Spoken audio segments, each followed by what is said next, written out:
It's Mom and Pop Video Shop. Welcome back to the Mom and Pop Video Shop. I'm Joel. I'm Tyson. That's like the weirdest line reading ever. I am happy to have you here on this week of thanks. Oh, it is. This is Thanksgiving. This is Thanksgiving in the old USA. And we got Charlie Brown. That's right. Got Charlie Brown. Maybe a little Garfield. I like the Garfield Thanksgiving special. Maybe a little Thanksgiving for those of you that are, Yeah. What was it? There was did you ever see there was a really bad, like kind of sexy comedy from the 80s? What was it called? Dealt with pilgrims.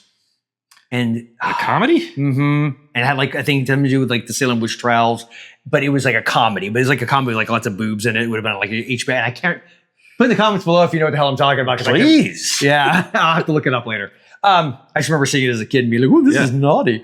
But yeah, so I am covering, as you know, if you clicked on this, a movie that's actually far more recent than the vast majority of ones we've covered. Is it Thanksgiving? Bro, it's Thanksgiving. See, I pulled out a VHS, so I figured I would throw them. Because I threw out Thanksgiving, and I just realized that I meant to say Thanksgiving. Oh, that's funny. Yeah. You think Thanksgiving's a movie too, right? Yeah. Oh, okay. It was. So Poltergeist. Thanksgiving. This is the Brain Buster. Nice. VHS Dude, how version. freaking sweet is that? Show the tape. Oh yeah, hold on. Yeah. Show the tape. Oh, dude, look, that great. It is. Show the tape. I'm showing the tape. And then it came with the little sticker, which is that's so horrifying. God Almighty, that's just awful. Yeah. So I'm going to put that right here so I don't lose it. Hopefully the tape doesn't fall out, which it probably will. Man. You know what? I'm going to do it like this. There it goes. All right. So Thanksgiving. That is a 2023. Mm-hmm. The problem is any movie post like Scream, I'm like, I don't remember the year. I'm guessing. Oh, yeah, you will. There's certain key movies I'll remember the year, but by and large, yeah, I do. It's not like if it's 70s, 80s, most of the 90s, I feel like I can get it fairly accurate. But yeah, 2023, Eli Roth, of course. Well, let me read off the back of the box. I can do that. After a Black Friday riot ends in tragedy, a mysterious Thanksgiving-inspired killer terrorizes Plymouth, Massachusetts, the birthplace of the holiday, picking off residents one by one. What begins as random revenge killings are soon revealed to be part of a larger, sinister holiday plan. Will the town uncover the killer and survive the holidays, or become guests at his twisted holiday dinner table? I love this movie. I really love this movie. Like a lot. I've seen it at least 2 or 3 times now since it came out. I've seen it at least twice. Yeah. And I'm trying to make it and the kids haven't seen it yet, but I'm going to show them this year for sure. Did I see it? I think I saw it in the theater. Did I see it with you? I don't think so. No. I saw it in the theater. I feel like Midsommar. At least once more. Yeah. Then, so. Yeah. I definitely saw it in the theater. It's fun. So those that don't know the backstory, Grindhouse, The Planet Terror, Death Proof, double feature came out 2007. See, weird they remember that. Yeah. And that had like a bunch of fake trailers, and one of them was for a horror flick by Eli Roth called Thanksgiving. And that was shot as if it was like a really low budge, 16 millimeter, but he decides to what I love about this movie, and I know a lot of people griped about the fact that it wasn't that grimy Grindhouse vibe. But I think what's smart is it's almost like it feels like it's a remake that they would have done of an old low budget movie. Like because it feels good point. Visually more modern, but it has the same vibe. So I think look, here's the thing. As much as people, like we've had the whole Rob Zombie conversation, I think a lot of people have issues with Eli Roth in his movies. And I haven't seen all of it. I haven't seen Hostel. I just don't. I never really had interest. It's not my cup of tea. I never saw Green Inferno, which I actually kind of wanted to, which is funny because that subgenre is also not my cup of tea. Yeah, I'm surprised that that is like at the top of your want-to-watch list. Yeah, I kind of wouldn't mind seeing that one. All right. But Cabin Fever, I saw back in the day. I think I saw it in the theater.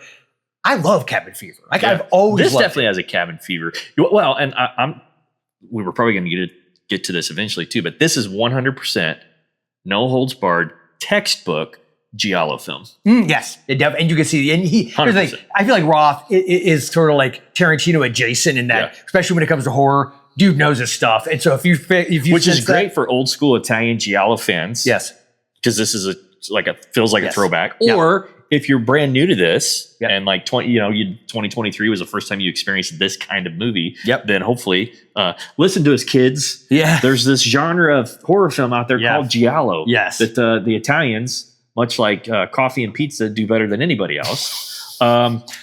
Seek it out. Yes. Yeah. It's a fun movie. It's like it's gory when it needs to be. Yeah. And there's some parts that are really jacked up. But But it's a whodunit. It is a whodunit. total Like some whodunit. of our favorite horror movies. It's a mystery. Yeah, and it's like it's a movie I could have seen in a weird way coming out like as a post-Scream movie too, because it has that sensibility like urban legend and Cherry Falls and those kinds. Because again, they were trying to really have that mystery thing to them. But the kills are great. You got freaking Patrick Dempsey in it. You've got the guy who played Lewis in Suits, and I love that actor. He's also in Hostel, I believe. He's the you know what I'm talking about. Yeah, I can't love think of his that name. guy. He's And so great. what's What's her name from Bound and yeah, damn it, Gina Gershon. Gina Gershon. There, hell, we're gonna be fun enough. Gina Gershon's in it. There's several other character actors you'll recognize. I thought the lead actress, I've heard some people again complain about it. I thought she was great. No problem with her. The whole, and what's great about it too, is I feel like in someone else's hands, it would have been so easy for her to feel like every other modern day kind of screamish ripoff slasher flick. You know, the cast is the way it is. And you've been like, oh my God, these kids are gonna be insufferable. No, they're actually, I like all the kid characters. You know what I love about this? And I think especially having seen Eli Roth talk in person about the movie, his movies and the horror genre, you can tell that the guy has an absolute blast making total fun. movies. This is a fun movie. Exactly. And I think that comes across, and that's what makes this better than a lot of similar films. It's almost like he made it. It's like, look, I don't care if anybody watches this or not. Yeah, it's for me. Having a blast. It's for me. I'm having fun. And I hope there's other people out there like me that dig it. And I know there were, because I think they're making part 2, right? When's that supposed to come out? I was just getting ready to say there's supposed to be a sequel. Is it good this year or next year? Well, because we haven't touched on it, but we get a very iconic, like, I think we have the potential of very much a slasher icon. In this film. Oh yeah, for sure. It's John. What's the name of the figure? Well, that's a John Proctor. That's no, it's not Salem. Yeah, it is John something. That sounds like very pilgrimage. Yeah, but it's great because it's like at that pilgrim puritanical vibe. So, and the mask is great because it's such a simple mask, which is the smart play. See, again, this is where Eli Roth's knowledge of the genre comes in. Exactly. Really, he doesn't overdo the mask. It feels like anybody could get that because that's the whole thing in the town. They're celebrating and they've been handing out these cheapo kind of plastic. It almost, isn't it kind of like one of those like plastic the elastic. It's not like a even full head mask. Yeah. I love that. But he wears the hat. He wears it's great. And like some of the kills in it are really, but it's like, he does this thing really well in my mind, which is, I am not a fan. I don't mind gore, but I like splat stick. Like I like gore when it's done in a certain way. Like it's either heavily hinted at, or if you're going to show it, there's almost like a tongue in cheek. Yeah. And this is not Hostile. This is it's torture porn. I think that's what a lot of people it's not turned off on for Eli Roth. Yeah. It's not that at all. It's good. To your point, it's gory when it needs to be. Yes. But it's almost there's a sense of humor. Like, exactly. It's very dark funny. Yes. It's like very dark humor. And I think about like the one person who remembers like they get basically kind of whatever you call that, we get cut in half. And like remember, I think isn't their legs like posted on top of the store, like, you know what I'm talking about, with their guts hanging down. I seem to remember that being a thing on the sign. Like it's just their legs and their it's disgusting, but it's funny. It's it's darkly funny. So anyway, I love this movie. I will say it's at least a 4 taper. Yeah, I'm gonna go 4 tapes. Yeah, it's a 4 taper. I feel like over the years it could turn into a 5 for This me. is such a fun like watch this on Thanksgiving. Yes, because after the parade. Blood Rage? Isn't Blood Rage the other thing? There's only like a couple of key Thanksgiving movies that take place during Thanksgiving. But I was going to say, watch the parade in the morning. Yeah, do the dinner. I actually like doing that. Watch Charlie Brown, and then when the kiddos go to sleep, and depending on the age of the kiddos, like I said, mine are all imbibing a little bit. Throw Thanksgiving. Oh yeah, it's just a fun movie. Thanksgiving night. And honestly, that ending. You remember Happy Birthday to Me? Like I think that's what it reminded me. Like it has that. It's like what's great because again, Roth, not only does he know those movies, he loves and respects that genre. So you can sense it. Like this isn't somebody just trying to make a buck off of it. This is a guy who like, I love this genre. This is my love letter to the genre. And he now gets to say he's the dude who owns this holiday that for whatever friggin' reason, no one decided. Nobody did. Smart dude. So Thanksgiving, let us know in the comments. What do you think? Are you excited for the sequel? I know I am. Maybe we'll probably do like a review or something on the channel when the sequel comes out, I would think. But yeah, so I'm trying to think if there's anything else. I'm sure like, share, subscribe. I guess hopefully by the time you're seeing this, we've peaked past 1,000. If so, thank you for sure. It's because of all of you that, despite the Lords of Salem review, that we've made it this far. I'm assuming. Maybe we went the other direction. I have no idea. But all that being said, remember, at the Mom and Pop Video Shop, our love of... Oh, man. See, now it would be obvious for me to do horror. Okay? But I want to stick with Thanksgiving themed, I think. Okay.